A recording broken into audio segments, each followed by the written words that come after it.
서울대학교 심리상담연구소에서 서울대생들을 대상으로 설문조사를 했었습니다. 뭐 해마다 하는 것이기도 한데 그 결과가 굉장히 의외였습니다. 서울대생의 75% 이상이 열등감을 가지고 있다는 결과였어요. 모두가 부러워하는 대학을 다니는데 정작 그들의 모습에 열등감이 많다는 사실에 놀라웠습니다. 실제로 서울대학교 대학신문에는 서울대생들이 대한 안타까운 마음을 표현한 한 교수의 글이 실렸습니다. 국어 국문학을 가르치는 정병설 교수라는 분인데요. 이분이 성적으로는 학교 성적으로는 대한민국 0.1% 안에 들어가는 사람들이 서울대생들인데 이들이 열패감, 열등감과 패배감을 합쳐서 열패감이라고 하죠. 그 열패감을 가지고 살아가는 이들을 향해 안타까운 마음을 내비치며 쓴 글입니다. 서울대생들이 열패감을 갖는 이유는 뭘까요? 우리와 다르지 않습니다. 자기보다 더 잘하는 사람들에 대한 열등감이고 그래서 더 주류에 내가 들어가지 못한 것에 대한 패배감입니다. 정병설 교수는 서울대생들이 열패감을 가지는 이유를 1등주의에서 찾습니다. 그의 말을 한번 들어보십시오. 1등주의에 빠진 서울대인은 인생의 시작점에서부터 실패자일 수밖에 없다. 자기 인생의 진정한 목적은 잃어버리고 이룰 수 없는 목표인 1등만 추구하기에 어디를 가도 실패자가 된다. 그런 사람은 학문을 해서 교수가 돼도 실패자요. 법률을 공부해서 판사가 돼도 실패자다. 그러면서 바람직한 서울대생의 모습을 제안합니다. 서울대인 중에는 오만함도 열패감도 없이 오직 자기 길만 묵묵히 걸어가는 사람도 적지 않다. 자기가 목표로 세운 일을 성패와 무관하게 꾸준히 하는 사람들이다. 이들은 눈앞의 작은 성공을 위해 욕심과 억지를 부리지 않고 불평만 늘어놓으면서 자포자기하지도 않는다. 부단히 노력하지만 늘 여유롭고 편안하며 자기 관리는 엄정하지만 바깥에 대해서는 그러면 어떠신가요? 열등감과 패배감 이것과 가장 거리가 멀 것 같은 친구들이 열등감과 패배감에 사로잡혀 산다는 사실이 안타깝지 않으십니까? 그런데 이 친구들만의 모습은 아니죠. 열등감, 현대인들에게도 종종 볼 수 있는 감정입니다. 현대인들이 가장 두려워하는 모습 가운데 하나가 뒤처지는 거죠. 뒤처지는 것. 승자 독식 사회 속에서 열등하다는 것은 무가치를 내포하기도 합니다. 많은 부모들이 자녀를 향해 두려워하는 게 뭐죠? 이러다가 내 아이가 뒤처지는 게 아닌가. 이 마음 아닌가요? 이러다 뒤처지는 게 아닐까. 그래서 너는 너의 길을 가면 돼. 너는 너의 삶을 살면 돼. 이렇게 말하면 참 좋으련만 이런 말 해보신 적 있으신가요? 온통 등수 얘기뿐입니다. 학교를 넘어서 심지어는 전국에 이 아이가 몇 등 그것이 하도 놀랄거리가 되니까 이제는 퍼센트로 전국에서 이 아이가 내 아이가 몇 퍼센트 정도 되는지 상세하게 가르쳐 줍니다. 교회도 낯설지 않습니다. 여러분 보험회사의 실적 그래프 아세요? 보험회사? 지옥 같을 것 같아요. 네. 한 사람 한 사람을 놓고 그 사람이 이번에 어떤 실적을 얻었는지 지금까지 어떤 실적을 얻었는지 늘 그래프로 이렇게 말을 합니다. 그리고 그렇게 자극하지요. 그렇게 만들어 놓고 또 상을 줍니다. 이것을 본따 전도 대상자표, 태신자표 구역별로 만들어 놓고 누가 더 많이 하나 이렇게 경쟁을 합니다. 그리고 연말이 되면 전도를 가장 많이 했다고 한 개인에게 혹은 그 구역에게 상을 주기도 하고 그렇게 경쟁을 붙입니다. 어떤 교회는 이렇게 전체 이름을 다 작정한 사람들의 이름과 뭐 나이와 간단한 그런 특징을 적어놓고 같이 기도하자는 마음은 충분히 이해하지만 이렇게 만든 의도가 또 다른 의도가 있는 것은 아닌지 구역별로 혹은 개인별로 그렇게 만든 의도가 있는 것은 아닌지 조심스러운 게 사실입니다. 제가 있었던 한 교회에서는 로비에 주일학교 인원 추이판을 만들어 놓았습니다. 그래서 해당 주에 이제 점을 찍는 거죠. 인원표에 유년부, 초등부, 중등부, 고등부, 또 청년부, 또 유치부. 그래서 늘 그래프가 이렇게 올라가 있습니다. 로비에. 그 로비를 지날 때마다 죄인 같은 느낌이 저에게 늘 들었습니다. 다른 부서보다 조금 많이 찍혀 있으면 그래도 내가 밥값은 하는 것 같다. 그런 마음으로 교회를 편하게 왔다 갔다 했지만 우리 부서가 다른 부서에 비해서 적게 점이 찍혀 있을 땐 숨고 싶은, 도망가고 싶은 저걸 다 떼버리고 싶은 그런 마음이었습니다. 이런 시대에 우리 자녀들에게 괜찮아, 너의 삶을 살면 돼, 이렇게 우리가 말을 해줄 수 있다면 얼마나 좋을까요? 우리 대신 그런 말을 해주는 사람들이 있죠. 뭐 소설가들이 그런 말을 우리 대신 소설에 담아서 해주기도 하고, 또 그 노래를 부르는 가수들이 우리를 대신해서 그런 노래를 불러주기도 합니다. 우리를 대신해서 해주는 좋은 노래 한 곡이 있습니다. 우리가 전에도 본 기억이 있지만 우리 다시 한번 좀 가사를 생각하면서 우리 들어보지요. 이런 시대 우리 자녀들에게 넌 너의 삶을 살아, 그러면 돼, 이렇게 말할 수 있는 어른들이 되면 얼마나 멋질까요? 네. 그런데 온통 열등감을 죽이는 세상이지요. 다른 말로 하면 너는 모습으로는 안 돼, 너의 모습은 충분치 않아, 그 정도 가지고는 안 돼, 이런 뜻입니다. 그런 시대에 우리가 너의 삶을 살면 돼, 이렇게 말하는 사람들이 있기를 소망합니다. 그리고 오늘 말씀을 통해서 우리의 열등감을 다루시는 예수님을 함께 만나기를 고대합니다. 오늘 말씀이죠. 학개서 2장 1절에서 9절 말씀을 우리 함께 봉독합시다. 학개서 2장 말씀을 오늘 시작하면서 여러분의 머릿속에 학개서 1장의 내용이 생각이 났으면 좋겠습니다. 시대적으로 어느 시대죠? 포로 귀환 시대이죠. 바벨론 포로에서 돌아온 후에 18년 정도가 지난 시대입니다. 그리고 포로 생활에서 귀환한 20년이 다 되어 가는데도 이스라엘 백성은 예루살렘에 무너진 그 성전을 짓지 않았습니다.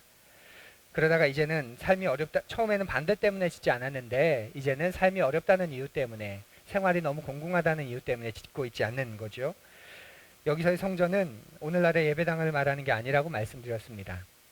성전은 이스라엘 삶의 중심입니다. 그래서 성전을 지으라는 건 삶의 중심을 하나님으로 삼으라는 것이죠. 그리고 그 하나님을 중심으로 살아가라는 뜻입니다. 하지만 오랫동안 이스라엘이 지금 그 삶을 포기했습니다. 삶이 어렵다는 사실을 정당화하면서 말이지요. 기다리다 하나님이 이제 직접 개입하셔서 말씀하시는 겁니다. 너희들이 성전을 짓지 않는 것은 너희들의 말처럼 생활이 어려워서 성전을 못 짓는 게 아니라 성전을 짓고 있지 않아서, 나의 중심으로 살고 있지 않아서 여전히 어려운 거야 라고 말입니다. 너희들의 삶이 포로 귀환 20년이 되었는데도 여전히 힘들고 어려운 것, 바로 내가 한 것이다 라고 가르쳐 주셨습니다. 그래서 이제 어서 하나님 중심의 삶, 하나님 공동체, 또 하나님의 백성임을 드러내는 삶, 바로 성전을 재건하라고 지금 말씀하고 계시는 겁니다. 자신들의 경험보다 하나님의 말씀이 사실이라고, 진리라고 말하는 것이지요. 그리고 이제 그 말씀에 이스라엘은 순종합니다. 그리고 학개 선지자의 지휘 아래에서 성전 재건이 시작되는데, 오늘 본문은 그 시점에 대한, 그 진행 상황에 대한 이야기입니다. 여러분, 꿈에도 그리던 성전이 재건되고 있습니다. 시작이 반이라고, 시작하는 게 어렵지 하나님께서 모든 사람의 마음을 감동시켜 주셨으니까 이제 어떨까요? 일은 일사천리로 진행되겠죠.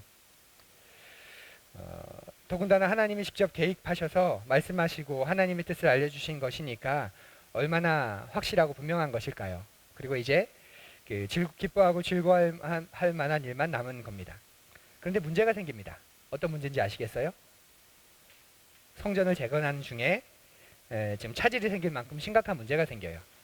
성전을 짓는 이스라엘 백성이 두 파가 돼버리는 거죠. 두 무리가 돼버리는 겁니다.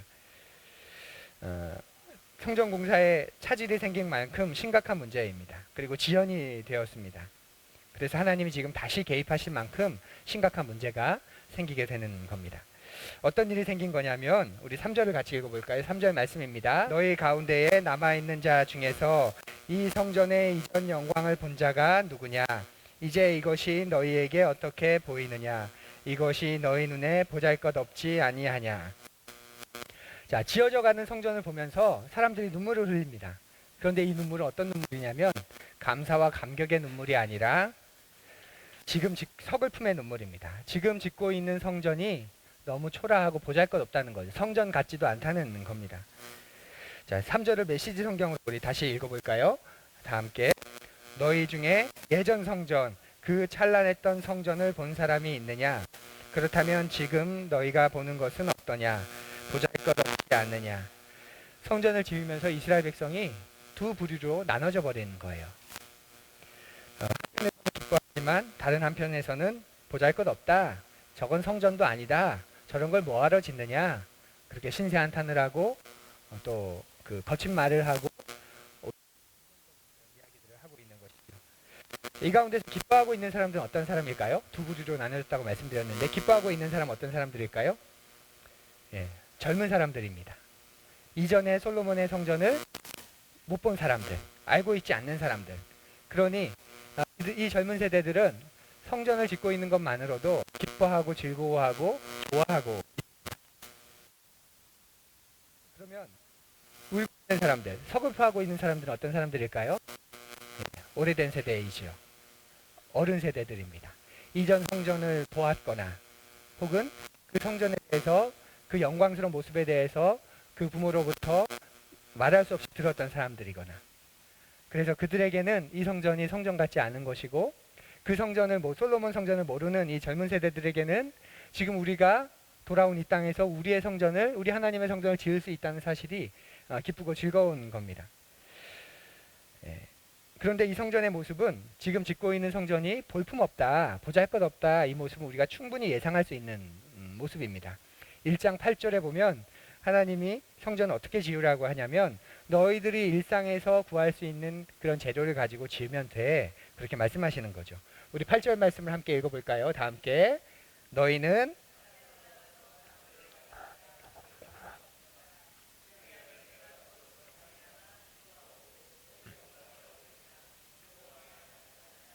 네, 지금 뭐로 만들라고 하셨죠? 네, 산에 올라가서 나무 가져와서 만들어. 이스라엘 백성은 뭐라고 얘기하고 있었어요? 하나님, 우리 지금 너무 생활이 어렵고요. 아직도 포로에서 돌아왔는데 넉넉하지 않고요. 우리 공동체가 아직도 정말 부족합니다. 그래서 저희가 성전을 못 짓고 있습니다. 이렇게 말하는 이스라엘이 하나님이 그건 그런 문제가 아니야. 뒷산에 올라가서 나무를 가져다가 그 나무를 가지고 지어도 돼. 너희들의 중심이 지금 잘못돼 버린 것이지 상황에 달린 문제가 아니야. 이렇게 말씀하시는 거예요. 뒷산의 나무, 주변의 바위, 흙, 진흙 그런 것으로 지으면 충분하다, 이렇게 말씀하시는 거죠. 그런데 솔로몬의 성전은 어땠는지 아세요? 솔로몬의 성전? 다윗이 어마어마한 재료를 준비해서 성전을 만들었습니다. 이게 역대상 29장에 굉장히 잘 나오는데요. 너무 길어서 전체를 다 읽을 수는 없지만 우리 부분적으로 그때의 모습이 대략 어땠는지 우리 가늠할 수 있는 몇 구절만 한번 보겠습니다. 29장 2절에서 4절 말씀 우리 함께 읽습니다. 내가 이미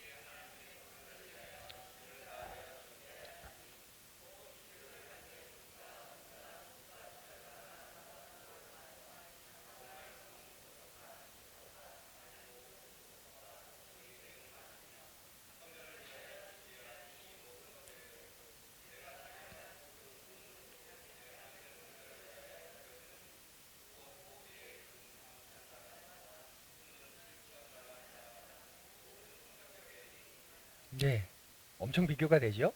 네. 금, 읒, 또 청동, 철, 나무, 제목, 각양각색의 보석, 건축용 석재, 대리석 이렇게 재료가 정말 다양했습니다. 여기 보면 또 금 1만 달란트, 오빌에서 채취한 금 3천 달란트, 또 순은 7천 달란트 하는데요. 이걸 오늘날의 도량형으로 계산해 보면 금이 113톤이고 은이 214톤입니다. 대략 이 정도 될 것이다. 우리가 예측할 수 있습니다. 어마어마하지요.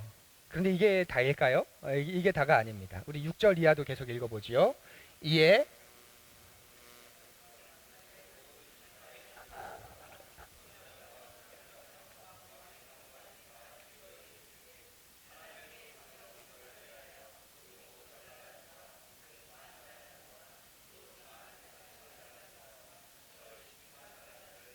네, 자, 아까 나온 구절은 다윗이 준비한 거예요. 왕인 다윗이 하나님의 성전을 짓고 싶어서 준비한 것입니다.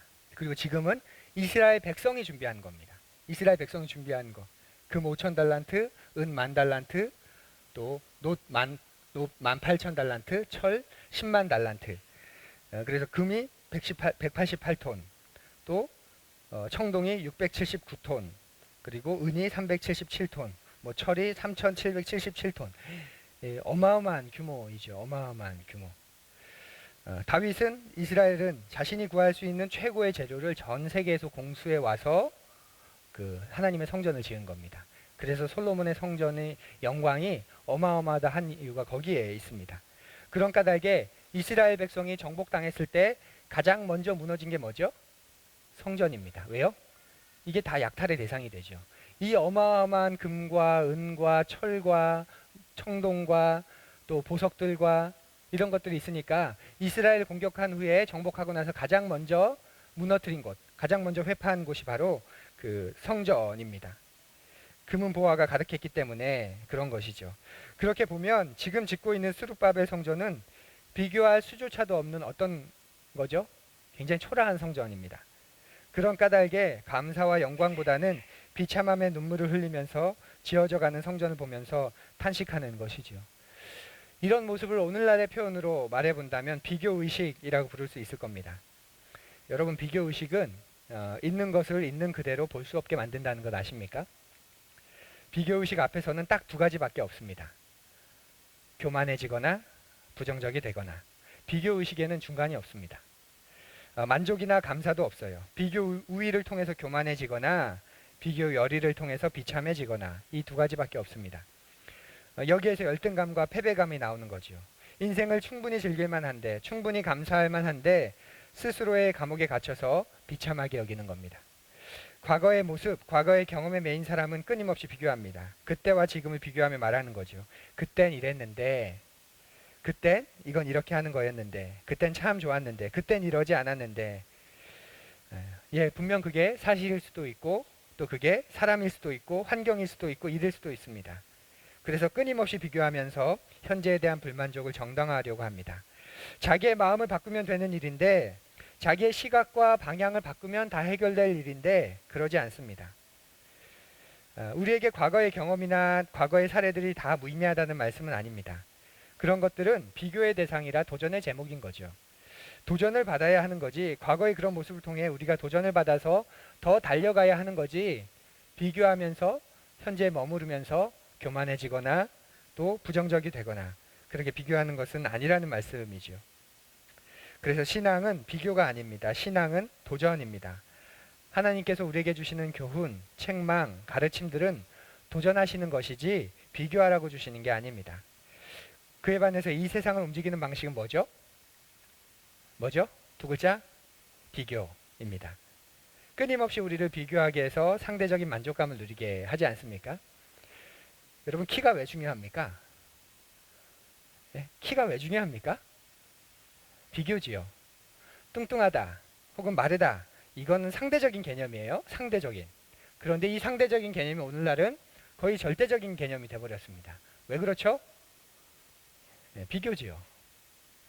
아파트 평수가 왜 중요합니까? 자동차를 비롯해서 스마트폰과 수많은 전자기기들의 버전과 모델명을 사람들이 왜 그렇게 심각하게 받아들입니까? 비교지요. 신용카드나 은행, 백화점 등의 VIP가 왜 그렇게도 되고 싶은 걸까요? 네, 비교지요. 남들은 못하니까, 남들은 못 가지고 있으니까 비교하는 겁니다. 또 남들만큼은 하고 있구나. 적어도 내 앞에 사람보다 내 뒤에 사람이 훨씬 더 많구나. 그렇게 만족을 하려고 하는 비교입니다. 심지어 교회의 직분도 그렇게 받아들이는 분이 많지요. 왜 교회의 직분이 중요할까요? 섬기기 위해 중요할까요? 아니죠. 비교입니다. 비교. 남들 다 그 직분 가졌는데 나도 가져야 한다는 겁니다. 또 내가 먼저 남들보다 그런 직분을 가지길 원한다는 겁니다. 세상은, 마귀는 끊임없이 우리의 비교의식을 그렇게 건듭니다. 그러면 우리는 왜 비교의식에 그렇게 끌리는 걸까요? 바로 열등감 때문이죠. 열등감. 열등감이 우리를 끊임없이 비교하게 만드는 겁니다. 비교 자체는 큰 문제가 아닙니다. 이것과 저것을 비교하는 게 뭐 그리 큰 대수이겠습니까? 그런데 그 이면에 열등감이 존재하기 때문이죠. 그래서 끊임없이 비교하면서 확인해야 만족하는 그런 심정입니다. 여러분, 너무나 유치한 이야기이지만 백설공주 이야기가 말하는 게 뭐죠? 백설공주 이야기가 가르쳐주는 게 뭡니까? 열등감을 벗어나라는 것 아닌가요? 열등감을 벗어나라. 백설공주처럼 착하게 살아라. 그걸까요?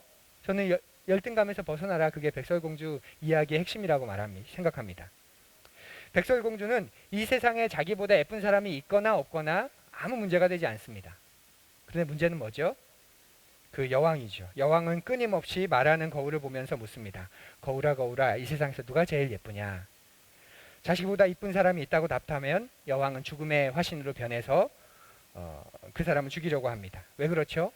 열등감 때문이죠. 열등감. 그 사람보다 내가 못하다는 그 열등감이 사실은 이미 여왕을 죽인 겁니다.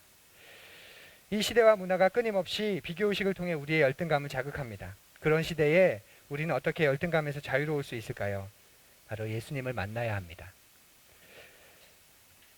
우리의 열등감과 지독한 비교의식은 예수님을 만나야 해결됩니다. 우리가 이것들에게서 자유롭기 위해서는 지금 이 시스템에서 벗어나는 길밖에 없어요. 이 시스템에서 벗어나서 다른 시스템 안으로 들어가야 우리가 이것에서 자유로워지는 겁니다. 그런데 예수님이 바로 우리에게 새로운 질서, 새로운 시스템을 보여주신 겁니다. 하나님이신 분이 하늘 보좌를 버리시고 가장 열등한 자리, 가장 비천한 자리, 가장 낮은 자리로 내려오신 거죠. 그리고 우리에게 새로운 질서, 새로운 시스템을 말씀해 주십니다. 우리 같이 읽어보지요. 너희 중에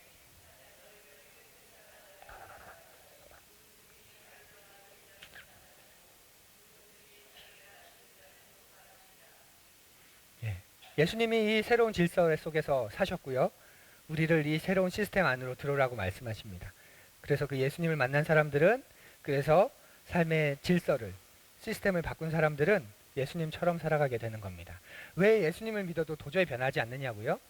그건 예수님을 제대로 믿은 게 아니기 때문에 그래요.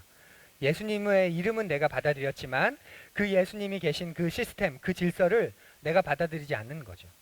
나는 여전히 옛 질서와 옛 시스템에 머물면서 나 예수님 믿어 이렇게 말하는 거예요.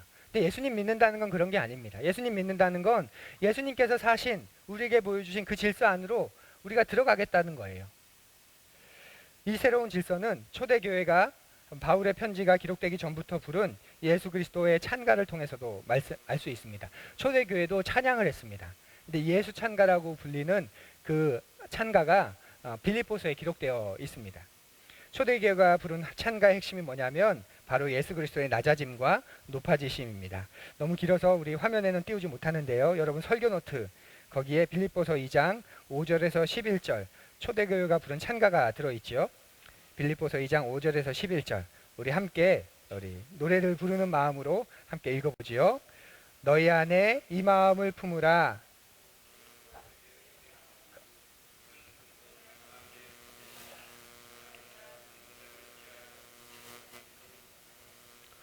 오히려 자기를 비워 종의 형체를 가지사 사람들과 같이 되셨고 사람의 모양으로 나타나사 자기를 낮추시고 죽기까지 복종하셨으니 곧 십자가에 이름으로 하나님이 그를 지극히 높여 모든 이름 위에 뛰어난 이름을 주사 하늘에 있는 자들과 땅에 있는 자들과 땅 아래에 있는 자들로 모든 무릎을 예수의 이름에 꿇게 하시고 모든 입으로 예수 그리스도를 주라 시인하여 하나님 아버지께 영광을 돌리게 하셨느니라. 아멘. 이게 초대교회가 부른 예수 찬가입니다. 예수 찬가. 짧게는 예수님께서 부활하시고 난 이후에 승천하시고 난 이후에 3년 정도 그때 불렀다 이렇게 말하는 기록도 있고 길게는 뭐 10년, 15년 그렇게 잡기도 합니다.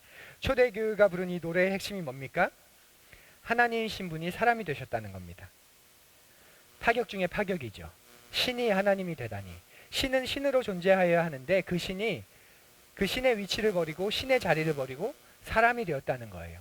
사람까지 낮아졌다는 거예요. 사람처럼 사셨다는 게 아니라 사람이 되셨다는 겁니다. 낮아짐 중에 최고의 낮아짐입니다. 하나님이 사람으로 내려오신 것, 말도 안 되는 사건이죠. 그래서 그걸 찬양하고 노래 부르는 겁니다. 그런데 또 한 번에 더 말도 안 되는 일이 일어나죠. 그 사람이 되신 것도 말도 안 되는데 그 사람으로 되신 예수님이 죽임을 당하셨다는 겁니다. 죽임을 선택하셨다는 게 아니라 죽임을 당하셨다는 무능한 모습으로 아무런 힘 한번 제대로 써보지 않고 순순히 도살장에 끌려가는 양처럼 죽임을 당하신 모습을 드러내셨다는 것입니다. 사람의 모습으로 낮아지셔서 영광을 받으셔도 말도 안 되는 일인데 영광은커녕 그분이 죽임을 당하십니다. 그래서 죽기까지 복종하셨다. 이런 찬양의 노래를 부른 거예요. 그런데 초대교회는 거기서 한 번 더 나아갑니다. 개역개정에는 그 느낌이, 우리가 읽은 성경 본문에는 그 느낌이 살지 않는데, 죽기까지 복종하셨으니 곧 십자가에 죽으심이라. 이 곧이라는 말, 영어 성경을 보면 even이라고 나와 있습니다. even, 심지어 그 정도 뜻이 되죠. 사람의 모양으로 낮아지시고 심지어는 죽임까지 당하셨는데 심지어 십자가에 죽으셨다, 이렇게 말합니다. 하나님의 인간이 되신 것 정말 말도 안 되는 일이다. 그런데 그 인간이 되신 하나님이 영광을 받으신 게 아니라 죽임을 당하셨다. 정말 말도 안 되는 일을 우리를 위해 하셨다. 그런데 더 말도 안 되는 일이 일어났다. 그분이 심지어 십자가의 죽음, 곧 가장 참혹한, 가장 저주받은, 가장 잔인한 죽음을 당하셨다, 이렇게 말하는 거죠. 그래서 그 메시지 성경에는 이 원문이 잘 나타나 있습니다. 한번 들어보십시오. 그분은 사람이 되셔서 사람으로 사셨습니다. 그것은 믿을 수 없을 만큼 자신을 낮추는 과정이었습니다. 그분은 특권을 주장하지 않으셨습니다. 오히려 사심없이 순종하며 사셨고 사심없이 순종하며 죽으셨습니다. 그것도 가장 참혹하게 십자가에서 죽으셨습니다. 인간의 모든 허영, 모든 교만, 모든 욕망, 모든 자랑을 무의미하게 만드는 예수님의 모습 아닌가요? 그저 은혜라고 밖에는, 아무리 고민하고 생각하고 밤을 새도 은혜라는 딱 두 글자 외에는 대답할 수 없는 말입니다. 그리고 우리도 그 안으로 들어가야 열등감에서 벗어나고 비교의식에서 자유로워집니다. 열등감과 비교의식은 마음 먹어서 해결될 수 있는 게 아닙니다. 마음 좀 달라진다고 잠깐은 그럴 수 있겠지만 그렇게 되지 않습니다. 예수님을 만나고 그 예수님께서 우리에게 보여주신 새로운 질서, 새로운 시스템으로 들어가야 비로소 완전히 그 열패감으로부터 우리가 자유롭게 되는 것이죠. 그래서 신앙의 선배들이 그런 삶을 살 수 있었던, 신앙의 많은 선진들이 그런 삶을 살 수 있었던, 지금도 우리를 겸허하게 만들고 겸손하게 만드는 많은 신앙의 위인들이 그렇게 살 수 있는 이유가 바로 예수님을 믿고 그 예수님이 사신 삶으로 자신의 삶을 던져 넣었기 때문입니다. 누가 저에게 주를 위해서 죽을 수 있냐 물으신다면 제가 뭐라고 대답할까요? 여러분이 담임 목사인데 좀 자신감 있게 네, 우리 담임 목사님이 주를 위해 죽을 수 있을까? 지금 이렇게 생각하시면 이거 지금 조금 제가 한 달 정도 근신해야 될 것 같은데, 네. 여러분이 믿지 않으실지 모르겠지만 누가 저에게 주를 위해 죽을 수 있겠습니까? 물은다면 네, 그렇습니다. 저 그렇게 답할 겁니다. 저 그렇게 답할 겁니다. 예, 이런 집에 가서 생각하고 아멘하지 마십시오, 이런 건. 그런데 또 제 마음 한켠에 그래야 된다라는 그런 진심도 있어요. 그런데 제가 원하는 죽음은 명분이 있는 죽음입니다. 그렇게 할 건데요, 하나님, 명분이 있는, 이유가 있는, 그리고 보람도 있는 그런 의미 없는 죽음 말고, 사소하고 하찮은 죽음 말고, 주를 위해 죽는데 지나가다가 교통사고 당해서 그런 죽음 말고, 내 한 몸 불살라서 교회다워졌다든지, 내 한 몸 불살라서 누군가를 구출해냈다든지, 내 한 몸 불살라서 뭔가 변화와 어떤 인생의 변화 자극점이 있는 그런 삶, 그런 죽음이라면 주님 그렇게 해야 되겠지요. 살고 싶지만, 주님의 일을 좀 더 하고 싶지만, 그렇게 한다면, 그리고 주님이 그렇게 기뻐하신다면 해야 되겠지요. 그런 마음은 가지고 있지만 아무런 열매도 없는 죽음, 한 영혼도 살리지 못하는 죽음, 또 참혹하고 저주받은 죽음은 당하고 싶지 않습니다. 그런데 구주께서는 그 자리까지 내려가신 겁니다. 예수님이 그 자리까지 내려가신 거예요. 이 세상의 시스템을 완전히 깨버리신 거죠. 그리고 새로운 시스템을 우리에게 보여주시는 겁니다. 여러분, 그래서 우리가 사는 이 땅이 어떤 땅입니까? 구주이신 예수 그리스도를 못 박은 땅 아닙니까? 예수님이 성공하셔서 하늘의 모든 영광과 보좌 속에서 찬사를 받고 승천하신 그런 땅이 아니라, 구주께서 가장 참혹한 죽음을 당하시고 돌아가신 그 땅을 우리가 살아갑니다. 구주를 못 박은 땅에 살면서 우리가 그토록 누리고 가지고 소유하고 만족하려고 하는 것들, 어떤 의미가 있는지 생각하며 살고 계십니까? 놓으면 아무것도 아닌 걸 알게 되는데 두려움 때문에 놓지 못하는 것 혹시 있으십니까? 그럴 때 구주를 생각하십시오. 성전을 짓다가 비교의식과 열등감에 빠진 사람들, 그들에게 주님이 말씀하십니다. 우리 함께 읽습니다. 은도 나의 것이요 금도 나의 것이다.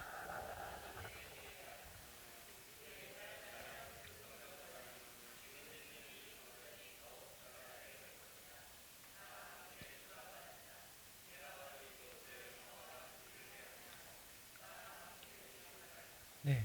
하나님이 지금 은도 내 거야, 금도 내 거야. 왜 이런 말씀을 하실까요? 내가 채워 넣으면 돼. 이런 말인 거죠. 나무로 지어 괜찮아. 내가 채워 넣으면 돼. 내가 손대면 돼. 내가 넣어주면 돼. 그러니 비교하지 마. 그러니 열등감 갖지 마. 하나님이 이렇게 말씀하시는 거예요. 그러면서 놀라운 복을 약속하시죠. 이 성전의 이전 영광, 그게 파괴되기 전에 솔로몬의 그 영광, 그것보다 이 성전의 지금 영광이 훨씬 더 클 거야. 이 볼품없는 스룹바벨 성전의 영광이 그 이전에 찬란했던 솔로몬의 성전의 영광보다 훨씬 더 클 거야. 하나님 이렇게 말씀하시는 거예요. 우리의 삶에도 주시는 말씀입니다. 장차 이루어질 영광, 장래 약속된 영광, 주님의 행하실 일을 여러분 기대하십시오. 우리는 그 힘으로 움직이는 사람들입니다. 여러분 충분히 애쓰고 계십니다. 그리고 잘 살고 계시는 겁니다. 하나님이 여러분 부끄러워하지 않으십니다. 지금까지 잘 살아내었다 분명 그렇게 말씀하실 겁니다. 충분히 멋지게 살고 계십니다. 그리고 하나님이 기뻐하시고 자랑스러워할 사람들이십니다. 이런 말은 아멘 해도 되는데 너무 생각을 많이 하시네요. 하나님은 엄한 아버지같이 실눈으로 여러분을 보고 계시지 않습니다. 그냥 보면 웃음 지으시고 여러분이 순간순간 하나님 그렇게 부르시면 그 소리 고맙고 기뻐서 활짝 웃으시는 분이십니다. 아픔과 고통 속에 여러분을 던져넣는 새디스트가 아니시고 같이 벗어나자고 그 자리에 들어와서 여러분 손 붙잡는 분이십니다. 초라하고 모자라다고 하나님 이것도 인생입니까? 하나님 이것도 삶입니까? 이렇게 말하는 우리에게 내가 넣어줄 거야. 내가 채워줄 거야. 내가 손댈 거야. 너의 지금의 이 삶이 그 어떤 삶보다 찬란할 거야. 영광스러울 거야. 그렇게 말씀해주는 분이십니다. 그러니 부디 열등감으로 살지 마시고 또 열등감으로 사람들을 대하지 마시고 장래의 영광을 바라보며 사시는 그런 우리 한 해 되었으면 좋겠습니다. 우리 같이 기도하겠습니다.